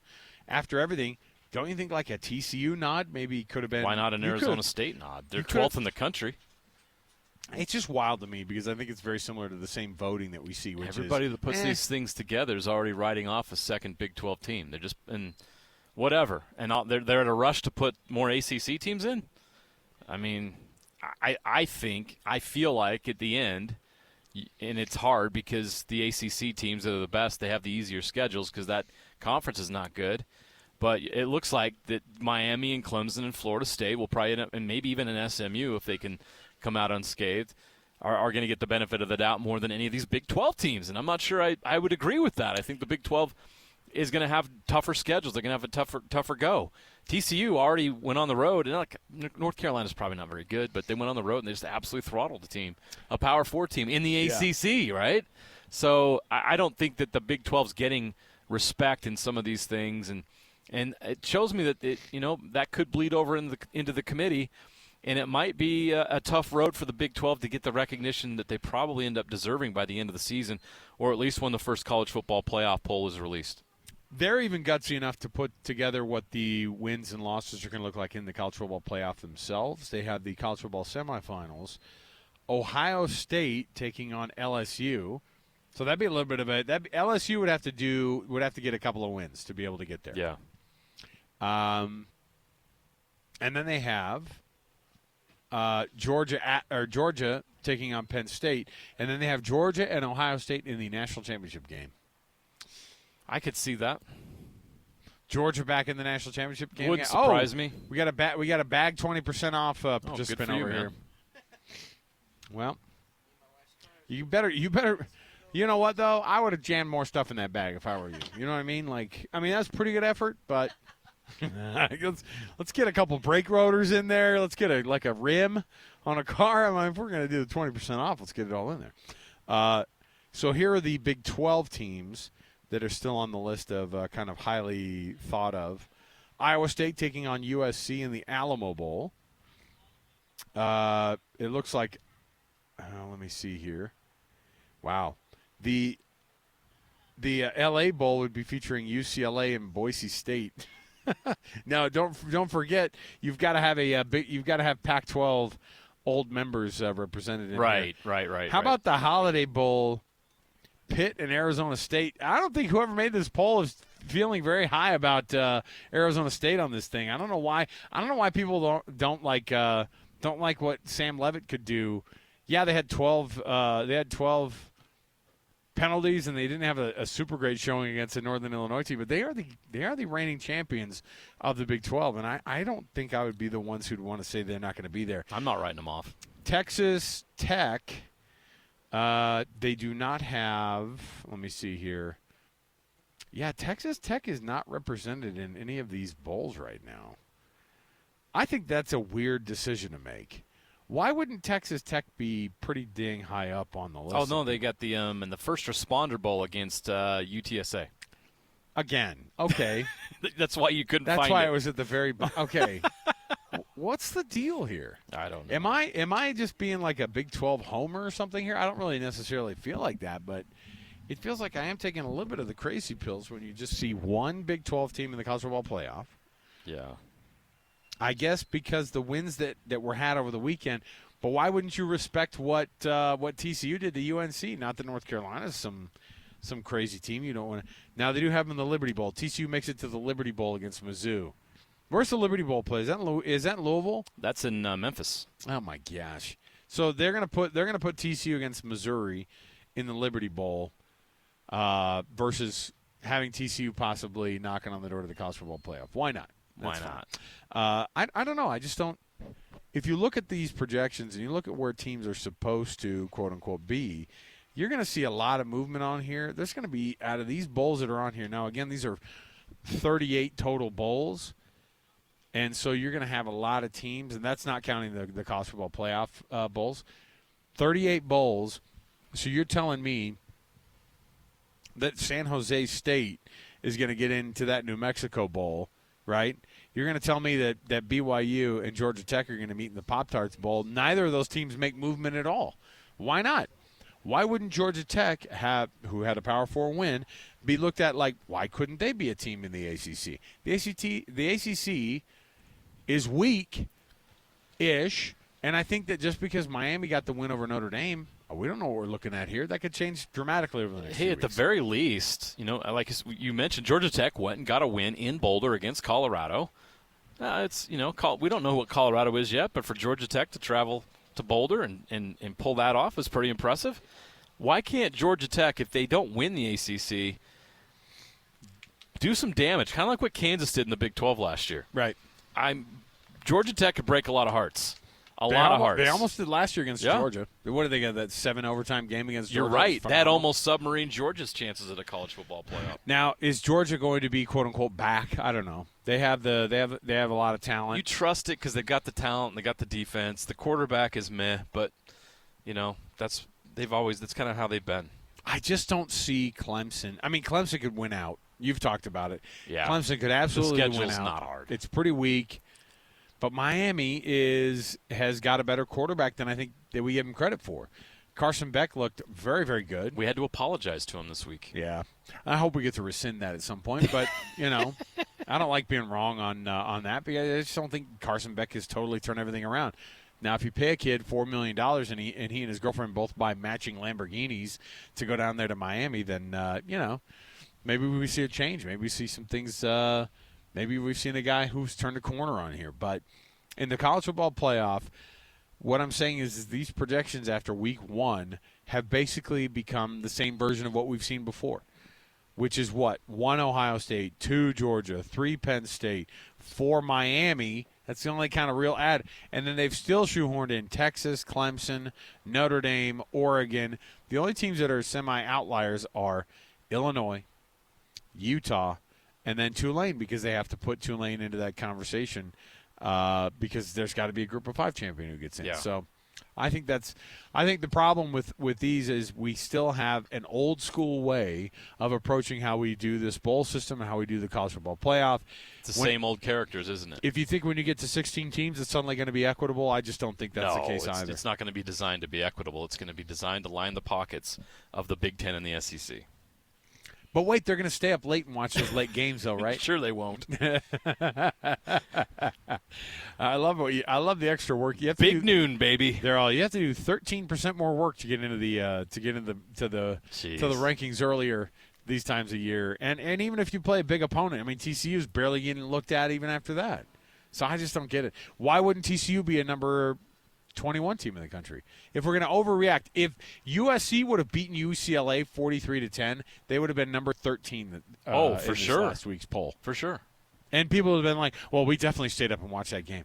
It's not even about whether or not they stayed up or not. They stayed up to see if it's a brand that they felt comfortable putting way too high up because they know the clicks that they're going to get out of L.A. Right. It's really dumb. Anyway. Did I make my feelings clear on that? You got it all out. Okay. Yeah. Anyway, what I'm saying is tune in next week when we have these projections again, and I don't know why we do this practice except for it's funny to me. And we'll to still see what have teams. Georgia Tech, BYU, and the Pop-Tarts Bowl. BYU will run it Cougars up on... beat Stanford 56-10. Oh, doesn't Can't wait matter. to see them in the Pop-Tarts Bowl. Georgia Tech will probably beat their opponent by a lot. Doesn't matter. We'll see them in the Pop-Tarts Bowl. Pop-Tarts Bowl, kid. You did great, though. Thank you so much for playing that game at 8:15 on a Saturday night. Pat BYU on the head. We'll come right back. We have more to go right around the corner. Stay with us. 97.5, the KSL Sports Zone.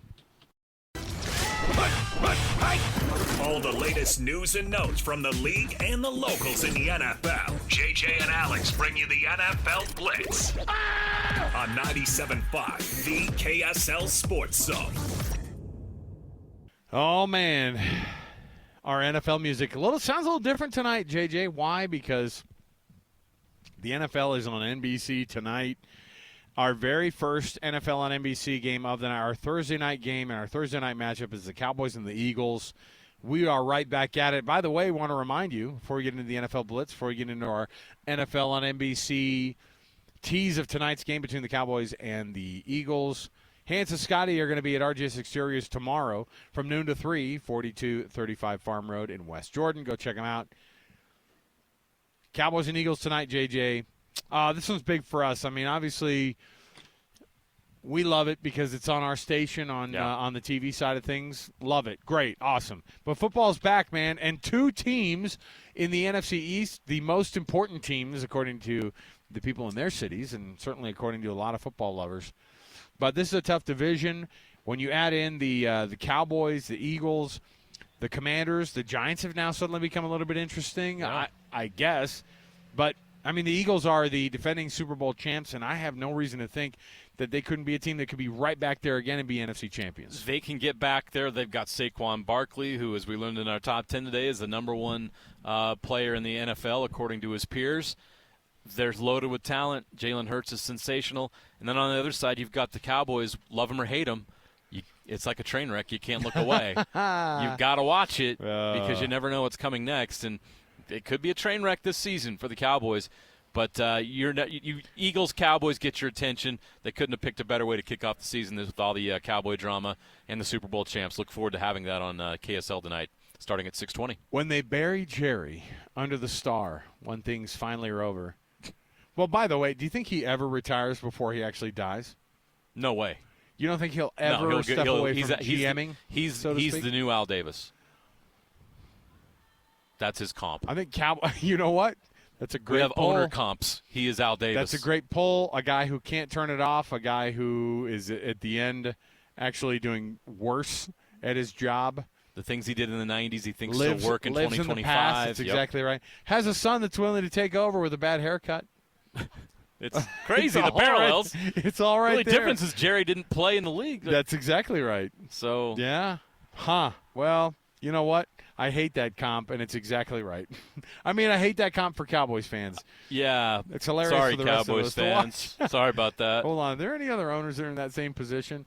Bail out on whatever team is in that situation, you guys. Yeah. Find a new team. The Brown family, right? Well, the Bengals owners are terrible. Yeah. That's the Browns. And then the Cleveland Browns have a terrible owner. Right. I mean, he did the whole Deshaun Watson deal by himself, basically. I'll take over on this. He did. Let's give him $230 million. We're gonna go throw a fully guaranteed contract to this guy to get him, and he's been nothing but trouble. What? Has not worked out very well for your Cleveland Browns. He did get in a couple All-Pro seasons before he. Not in Cleveland. Wait, I'm just kidding. Not in Cleveland. Bad player. No problem. Hey, speaking of retirements, Amari Cooper tells the Raiders he's going to retire from the NFL. That was 9 days after he just inked a new deal. Pretty wild. Look, it's a bummer. Guys don't walk away because they think to themselves, I've hit the end of the road and I don't want to make this money anymore. It's just physically impossible at some point for some of these guys. In the wide receiver position, a guy like Amari Cooper, who was an absolute stellar athlete, even for him, I mean, just plagued by injuries across his career. And so I think 4 teams in 10 seasons or 10 or 11 seasons. And he's a guy who just he was phenomenal when he was healthy. He's phenomenal when he had somebody throwing to him. But he's just one of those guys couldn't stay healthy all the time and walks away from the game 9 days after he just inked a new deal. Yeah, 5-time Pro Bowler, 31 years old. He's done. Hey, your guy. My guy. Nik Bonitto. Yeah, good deal for the Broncos. How about Bo getting a new deal? They've locked up their dudes. It's like the Broncos took care of their guys. And edge rushers are like all looking around the league and going, "You're welcome, everybody. We're all getting these new deals." Now, Nik Bonitto is the top-paid non-quarterback in Broncos history. Right, and so that's not NFL. That's just the new thing, and I don't love the Broncos. Okay, I grew up a Seahawks fan, so when they were sharing the same division against one another, when Steve Largent was the only good player on that team, I couldn't stand the freaking Broncos. But you know what? It's kind of a likable team right now. You know, a little bit of an underdog quarterback who is kind of plucky, and I like his attitude. Sean Payton is kind of a legendary coach, and I mean they have all the pieces to be able to. He won a Super Bowl in New Orleans. That's as Not good as easy it to gets. My kids love that stupid movie that the James guy plays in. Kevin James? Kevin James. That's the dumbest movie on the planet. I know. What's wrong with your kids? I'm like, you guys, this is like so far away from reality. I can't tell you how stupid this is. I'm like, they're missing the whole Bounty Gate part, which makes Sean Payton a bad dude, by the way. Okay? You can't just have this like, oh, anyway, went over and coached his kids' junior high team when they were I'm like, geez, you guys. All right. But Nik Bonitto, what's the actual number? that he's getting. Is it 4 years, like $90 million or something like that? Something crazy along those lines. It's 4-year 106. No, $70 million guaranteed. Even more than I thought was going to be the case. Is he good enough for it? He's been good enough. We'll see. I mean, the Broncos certainly hope so. Yeah. You got to have a pass rusher. You got to have a quarterback. You got to have a pass rusher. They got Bo Nix locked up. Now they got Bonitto locked up. So the Broncos have both.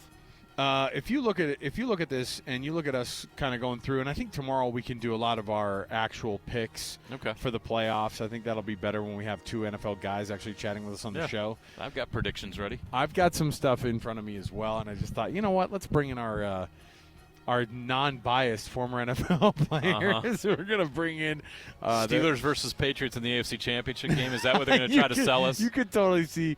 I could see Harvey and Sly having that conversation and actually believing every bit of what they said. And I don't know which one would be. I think they're both wrong at this point. I think they both probably know that, and yet there's that. It's hard to give that up, right? What's crazy is they played at different times, but they both played or against Tom Brady. It's weird how Tom Brady crosses over multiple generations of NFL players. I know. You know what's funny is that one of my sons actually dug up a Tom Brady jersey that my oldest had bought years ago. And he's like, I'm going to wear this Tom Brady vintage jersey. I went, what? Vintage? I go, and then I looked and I went, maybe. I guess so. How long has Tom Brady been out of the league? He certainly hasn't been wearing a Patriots jersey. I mean, his since, rookie year was 25 years ago. So I guess it is vintage. I guess it is vintage. Yeah. And I know he was playing like 10 minutes ago, but it wasn't for the Patriots. So I don't know. Technically, I think we can get away with vintage and Tom Brady in my household. Huh. I don't love it. Don't get me wrong. I don't freaking love it at all that one of my kids is still walking around with a Tom Brady jersey on. I thought we'd burn that thing, but apparently he dug it up out of the basement, and here we are. So, all right. We'll take another break here. We'll come back. We have our best and worst next. Don't want to miss any of it. Stay here, and then we'll chat one more time here with Eric at the Napa Auto Parts. So stay with us, 97.5, the KSL Sports Zone. Wrapping up the hour with our picks for the best and worst moments on today's show. As JJ and Alex want to hear your best and worst of the day.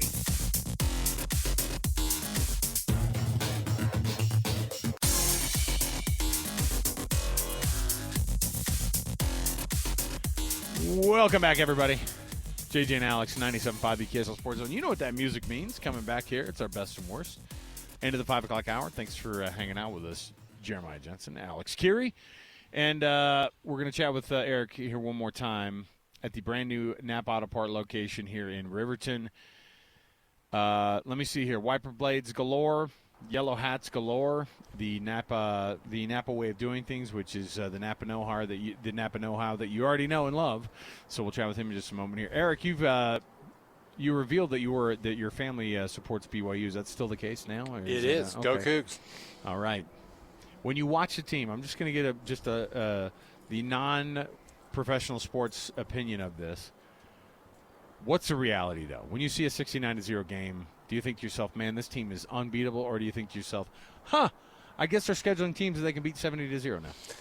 I told you before, Portland High School? No, I'm just kidding. Oh, no. You know what? No, I'm just we kidding. brought I'll get it in up, trouble though. for that. No. Oh, you mean all the Portland State Vikings? You're going to get angry. Yeah, I'm going to get some angry emails. I doubt Portland State's not going to shop at Napa, no. No, but you know what? Like, what are we supposed to understand about Portland State? What are we supposed to understand? I mean, Stanford, if Stanford's bad this week, do you feel like that's a great upbringing for a young freshman quarterback? I don't know. I think it gives him confidence. Thinks to getting through in the plays, getting handoffs, getting that kind of thing, getting in the groove. Was it a good competition? Probably not, but we won, and it was a W, and it was a good W. But, again, gets him in the groove without a lot of pressure. It'll be interesting to see what happens when he does get some pressure this week, hopefully. Hopefully he'll get some reps and get some. You want him to get pressure. You want him to get a little bit. We need to see. We want to win, but we need to see what he can do. Get him like on the not team. Sacked in the end zone, fumble the football. Yeah, you like want him Hawaii to be tested. You want to see what he's got. You want to see what he's made of. Absolutely need to see it. But I think we have a good season this year in front of us. I hope. See, anytime we can get somebody with the wheeze, Yeah, I think we're going to have a good season. See, and we don't get that enough. We sit down with people, and everybody that we talk with is BYU and Utah, blah, blah, blah. But then you get people who go, no, we are going to have a good season. You forget. Like, well, when we say that, I'm on the team. I mean, that's what you think, but right? that's what no, it's not even about the team. It's about, like, fandom. What do you say? People go, because when we sit down with people and you go, what do you think about BYU this year? And you go, I think we got a shot. And then you're like, all right, I like the we stuff. Quickly, before we get to Eric here, let me go best and worst, JJ. The best is the NCAA has voted for a single transfer portal window. The changes are coming to the transfer portal, and I don't know if it's going to necessarily be good. They're going to move possibly to January in that window. That's where coaches all want it. Is this good for the player, though? It's not going to be good for all players because I think there's a lot of players that want to leave after spring, depending on what happens. Does BYU get Bear Bachmeier this year without that post-spring transfer window? Troy Taylor was fired. And so I think that it was after January. So yeah. That kind of situation would have put BYU in quite a situation. Well, but I think it still stays now that if a guy can leave if they're like a temporary portal window opens, right? If then if that's the case, then I guess that would be an exception. But I do think that there's too many portal windows, and it's ridiculous. And part of the reason why Utah State shut everything down up there, and we've seen Utah lose a player after spring. So I don't like the fact that they have a transfer portal open right after spring because it doesn't make a lot of sense that all of a sudden guys can jump in and leave. Utah State shut everything down because people were coming and stealing their players. And if you have it in January, right after the season ends, that makes a lot of sense, and then everybody gets settled. I think that's a great opportunity for guys to figure out their next home. And the whole have a transfer portal after the season and then again after spring seems a little much for me. At that point, it's just a free-for-all, and there's no structure to it. Yeah, and crying like, hey, it's got to be good for the players. I'm pro-player, yeah. But you've got to have some kind of structure in place. Well, and some commitment too, right? I mean, let's get some – I'm not talking about – and maybe that's where contracts do come in. Once the contracts for these players do come in, there's no version of a transfer portal. You're going to see a lot of it get cut off because you're going to have players go, I don't want to have to pay that fee to leave that school. And if other schools have to pay when another guy gets transferred to another school, that's another kind of add that I think would be kind of interesting to this whole conversation as well. Well, we'll see. I hope it improves it. But I do want the competition to be really, really good. And I like the drama of, he was just there in spring. And they're like, now he's the quarterback. It's created one heck of a story on Saturday, that's for sure. Stanford, we appreciate all the players that you've loaned to these Utah programs over the past couple of seasons. I never thought Stanford would become the farm club for BYU and Utah. That's certainly the case. Absolutely. All right, we'll take that quick break here. We'll come back. We got more to go around the corner. 97.5 BKSL Sports Zone.